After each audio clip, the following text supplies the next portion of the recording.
ബ്രിട്ടനിൽ കുറച്ച് നാളുകൾക്ക് മുമ്പായിരുന്നു തദ്ദേശവാസികളായ ബ്രിട്ടീഷുകാർ ഒരു വലിയ കലാപം തന്നെ അഴിച്ചുവിടുകയും കുടിയേറ്റക്കാരായ മതതീവ്രവാദികളെ തല്ലിച്ചതയ്ക്കുകയും ചെയ്ത വാർത്ത. ആഴ്ചകളോളം നീണ്ടുനിന്ന ഒരു വലിയ കലാപം.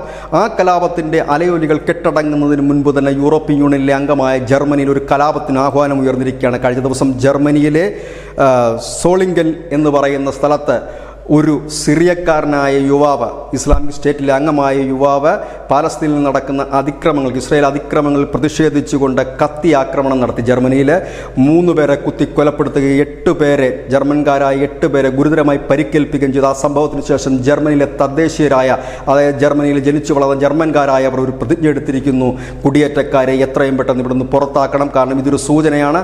ഈ സൂചന കണ്ട് നാം പഠിച്ചില്ല എങ്കിൽ ഒരുപക്ഷെ നാം ഒരിക്കലും അവശേഷിക്കില്ല. അതുകൊണ്ട് തന്നെ ഇവരെ എത്രയും പെട്ടെന്ന് പുറത്താക്കണമെന്ന്, ഒപ്പം തന്നെ ഇവർക്കെതിരെ വലിയ രീതിയിലുള്ള പ്രതിഷേധത്തിന് ആഹ്വാനം നൽകിയിരിക്കുന്നു. ജർമ്മൻ ചാൻസലർ ഓലാഫ് ഷോൾസ് പറയുന്നത് എത്രയും പെട്ടെന്ന് ഇവരെ പുറത്താക്കാനുള്ള നടപടികൾ ഞങ്ങൾ സ്വീകരിക്കുമെന്നാണ്. ബ്രിട്ടനിലും ഇതേ ആവശ്യം ഉന്നയിച്ചുകൊണ്ട് തദ്ദേശീയരായ നിരവധി സംഘടനകൾ മുൻപോട്ട് വന്നിരുന്നു. അന്ന് ബ്രിട്ടീഷ് സർക്കാർ അത് ചെവിക്കൊണ്ടില്ല. അതിൻ്റെ ഭാഗമായിട്ടായിരുന്നു കലാപം നടന്നത്.